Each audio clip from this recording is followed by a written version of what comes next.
Titans rookie quarterback Cameron Ward faces severe injury on Sunday in Jacksonville. How would this injury carry into the offseason, and how severe is this injury?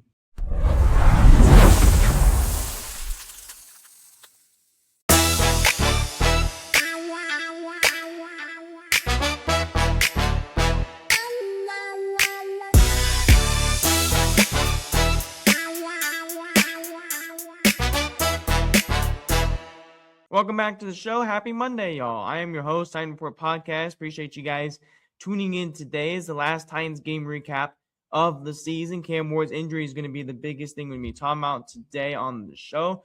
We're also going to be talking about my top 5 Titans players this season. We're also going to give MVP awards on the Titans.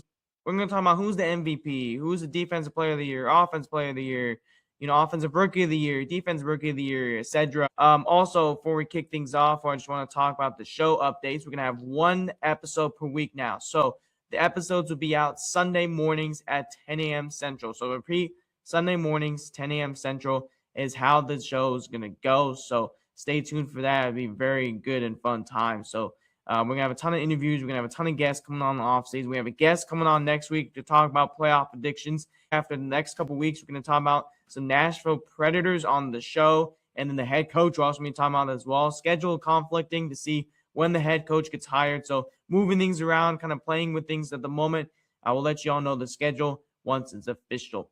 Also, do kind of want to talk about things as well. Look what's behind me. We got Jeffrey Simmons right here. Cameron Ward right there. How about that? We had some stuff behind me. The Cam Ward did happen before he got injured, though, and the Jeff Simmons was actually after the game. I got the Jeff Simmons clip. Let's actually play that clip. Jeffrey Simmons, how about signing the jersey?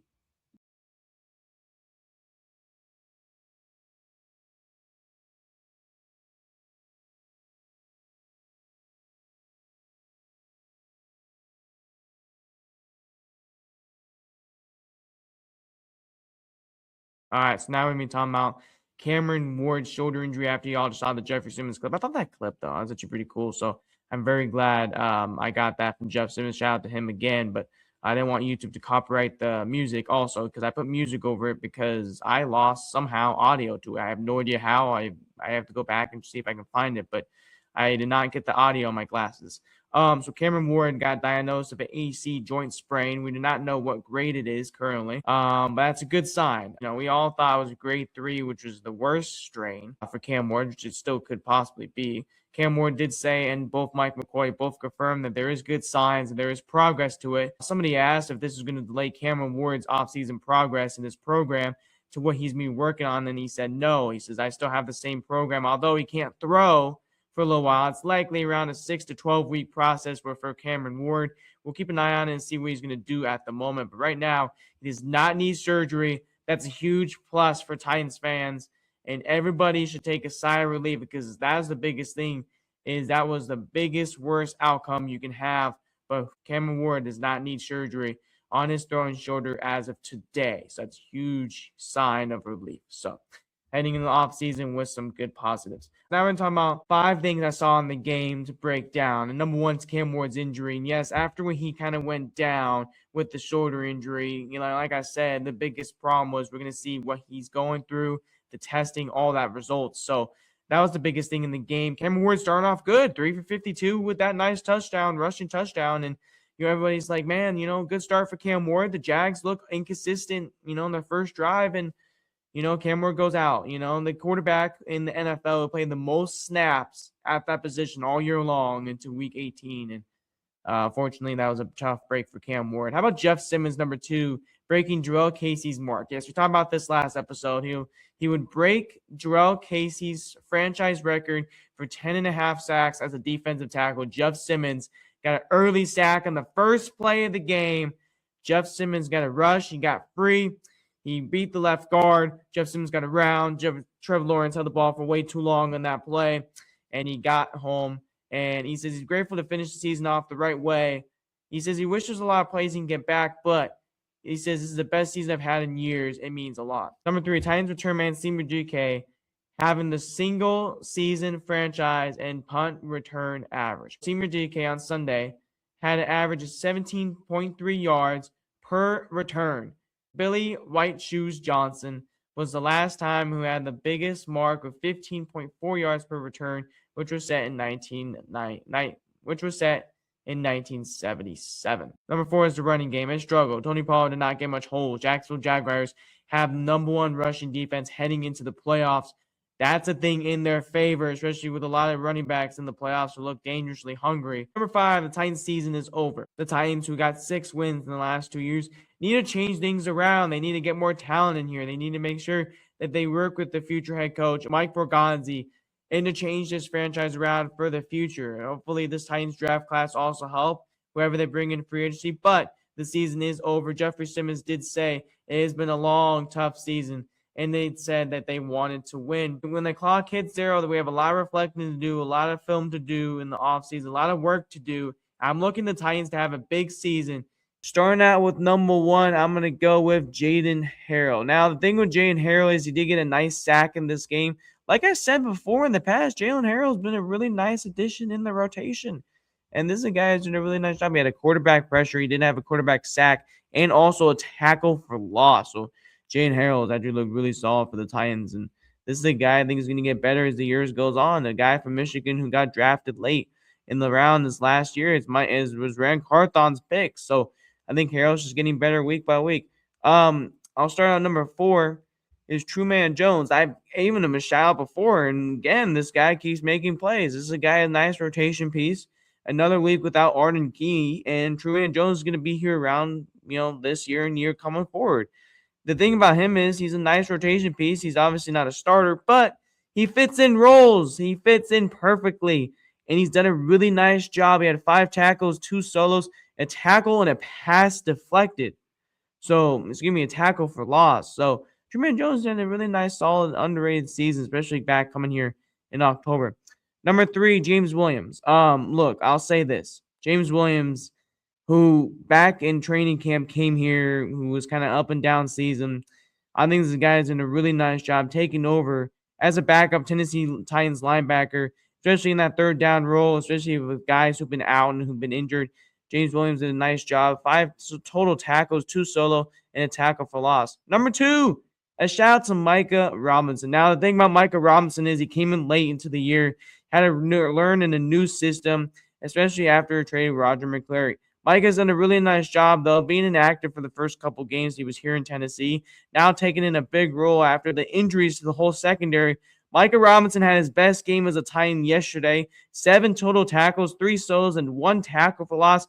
2 passes deflected. Micah Robinson is starting to emerge as a young corner. He might be a big piece for the Tennessee Titans moving on to next season going forward. That's a guy to build around. I'm very excited to see what his future is going forward.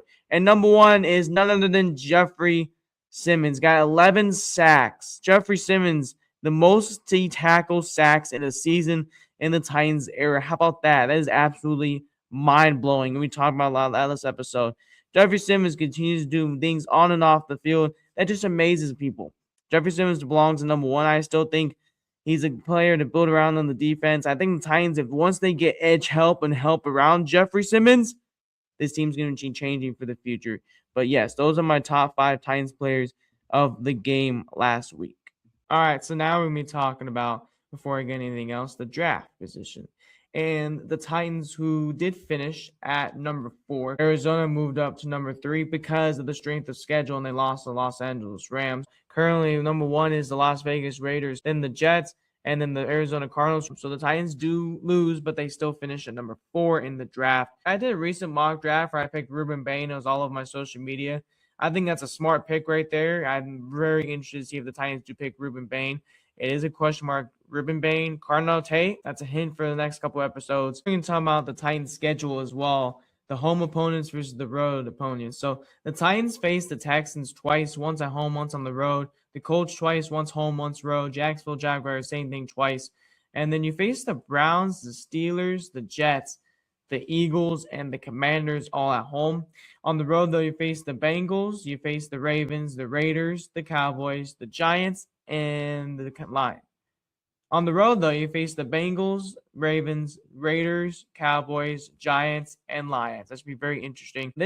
I'll break down the whole schedule later on and let you all know everything I think that's going to happen by winning. I'll let y'all know in the future episode, wins, losses, all that stuff for you guys. I just want to give y'all a little sneak peek in that little episode.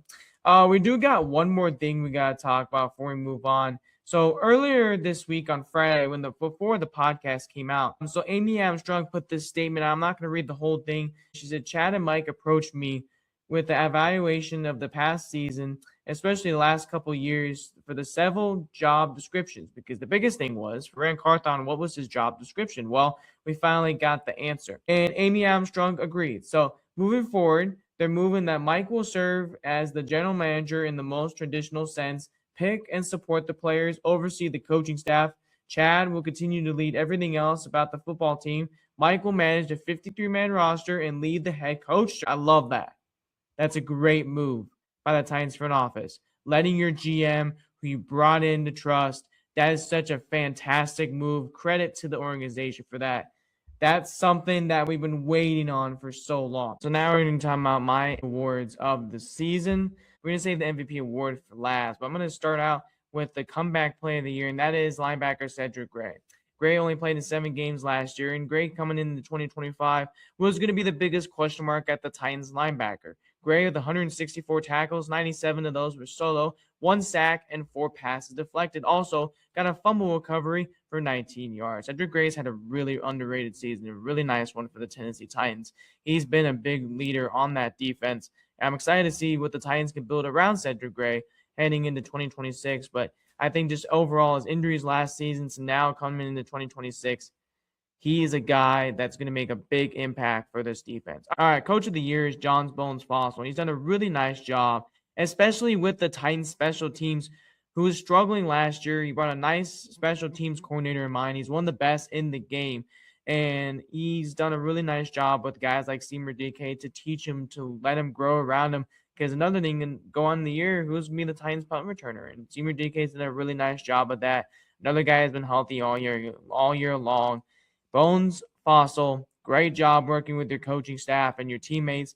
He's a good coach around. I'm really hoping the Titans can keep him for next year in 2026. So that is a coach of the year. We're going to go with my offense player of the year, and it's none other than Cam Ward. Cameron Ward with 3,169 yards and 15 touchdowns, 7 picks of a rating of 80.2. Yes, Cam Ward does have a lot of stuff he needs to work on. A lot of things he needs to fix for 2026, but his mechanics, he's looking good. He's looking better in the last couple weeks. I'm excited what we can do with the next new coaching staff that's going to come into Nashville. Also, excited what we can do with pieces around him. Cameron Ward with good pieces, good offensive line. I gave him a B+ as a grading this season. I think Cam Ward does deserve Offense Player of the Year on the Titans. We'll go to Defense Player of the Year is none other than Jeffrey Simmons. Yes, you could put Cedric Gray here as well, but I think Jeffrey Simmons deserves it. He had the best season of his career. 67 tackles, 39 of them solos, 11 sacks, and 3 forced fumbles. Simmons is a record on and off the field, especially getting the Ron Payne Man of the Year honoree. Simmons has done a really nice job just staying healthy. I know he had a couple games he was out, but Simmons has done a pretty good job staying on the field. He had 11 sacks. Offensive Rookie of the Year is Seymour DK. 48 receptions, 423 yards, 4 touchdowns, 2,427 yards. Yes, you could put Cam Ward in here also. Yes, it's nice to see Seymour DK getting more roles because Brian Callahan, when he was still here before he got fired, did not use Seymour DK the right way, I think, properly. And just seeing Seymour DK emerge is a nice young weapon for Cameron Ward. He's no wide receiver number 1 in any means, but you can build around Seymour DK, especially Alec Idamander as well. You can either go both of those guys, your offense rookie of the year, but I think Seymour DK does get it because he does have 2,427 all-purpose yards, which led the NFL. Let's go defensive rookie of the year.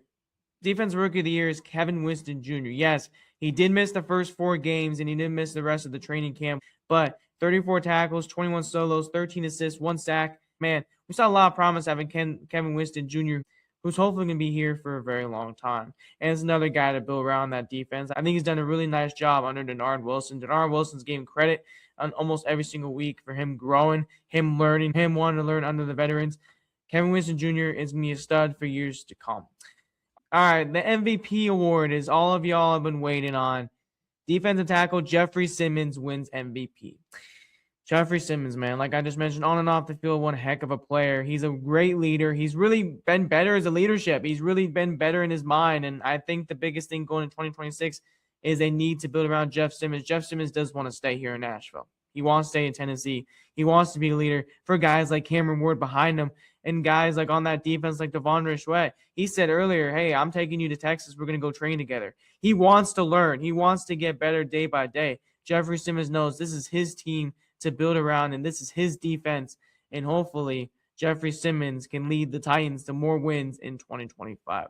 Those are my MVP, and those are my awards for the Titans season. Let me know what y'all would change, and let me know what y'all think. All right, so let's talk about some Titans head coach rumors as they requested some guys this morning. Steve Spagnuolo is a guy to keep in mind, and also our Chiefs offensive coordinator Matt Nagy, Colts defensive coordinator Lou Amarino, and Broncos defensive coordinator Vance Joseph. Cliff Kingsbury as well. He's actually scheduled to have an interview.